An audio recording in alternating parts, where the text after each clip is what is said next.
প্ৰাৰ্থী হৈ পেলাই মই UPPLৰ তামোলপুৰ 43 নম্বৰ তামোলপুৰ বিধানসভা সমষ্টিত মনোনয়ন পত্ৰ দাখিল কৰিবলৈ গৈ আছোঁ। আৰু আমাৰ যি এটা পৰম্পৰা, আমাৰ ধৰ্ম বৰাই বাথৌৰ ওচৰত প্ৰাৰ্থনা কৰি আমাৰ তামোলপুৰৰ অতি পুৰণি শ্ৰী শ্ৰী গোপাল জগন্নাথ থানত আশীৰ্বাদ লৈ, তামোলপুৰৰ সত্ৰত আশীৰ্বাদ লৈ, ঘৰত বাথৌ আৰজ কৰি সকলোৰে আশীৰ্বাদ লৈ মনোনয়ন পত্ৰ দাখিল কৰিবলৈ ওলাইছোঁ। আৰু UPPL দলে এটা ডাঙৰ উদ্দেশ্য লৈ কাম কৰি আছে। জন্মগ্ৰহণৰ পৰা বড়োলেণ্ড অঞ্চলত স্থায়ী শান্তি আনিব লাগে, জাতি জনগোষ্ঠীৰ মাজত সমন্বয়টো চিৰযুগমীয়া কৰিব লাগে আৰু যুগে যুগে চলি থকা বিভিন্ন সমস্যাবিলাক স্থায়ীভাৱে সমাধান কৰি এটা সুস্থ সমাজ গঢ়িব লাগে। এই উদ্দেশ্য লৈ 2015 চনত UG ব্ৰহ্ম ডাঙৰীয়াই UPPL দল গঠন কৰিছিলে।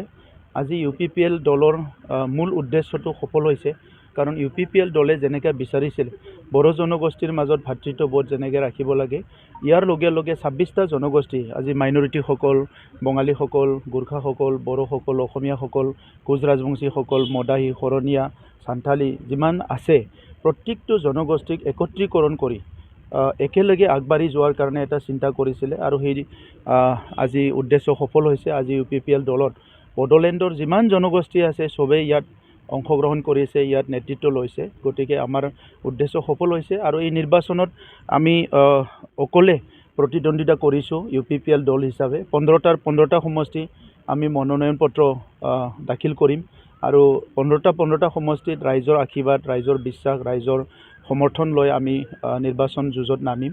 আৰু মই বিশ্বাস কৰোঁ যে আমি 10ৰ পৰা 12খন আসন ইয়াত পাবলৈ সক্ষম হ'ম। আৰু আহি থকা সময়ত অসমত যিটো চৰকাৰ গঠন হ'ব, তাত আমি ডাঙৰ অংশীদাৰ হৈ বড়োলেণ্ড অঞ্চলৰ আৰু অসমৰ ৰাইজৰ কাৰণে কাম কৰিব পাৰিম। এটা যি যে বিশ্বজিৎ দৈমাৰীৰ সৈতে আপুনি মুখামুখি হৈছিল আৰু সেৱা লৈছিল আপুনি। বিশ্বজিৎ দৈমাৰী ডাঙৰীয়া মই যেতিয়া এপছু কৰি আছিলোঁ, সেই সময়ত আমাৰ ছিনিয়ৰ হৈ বহুত বছৰ একেলগে সংগ্ৰামত আছোঁ। আৰু যোৱা সময়ছোৱাতো যদিও ৰাজনীতি কেতিয়াবা বেলেগ বেলেগ হৈছে, একেলগে আমি লগ পাওঁ, দাদা ভাই কথা পাতোঁ, কিবা কথা থাকিলে আমি শ্বেয়াৰ কৰোঁ, আৰু জনগোষ্ঠীৰ কথাই হওক বা বিভিন্ন কথাবিলাক শ্বেয়াৰ কৰোঁ। গতিকে আৰু জ্যেষ্ঠ হিচাপে তেখেতৰ পৰা আশীৰ্বাদ লোৱাটো মোৰ দায়িত্ব আৰু এইটো কৰ্তব্য। আৰু মোৰ সেইটো আমাৰ কি বুলি কয়, সেইটো আমাৰ পৰম্পৰাও হয়। তো সেইকাৰণে তেখেতৰ পৰা আশীৰ্বাদ লৈছোঁ।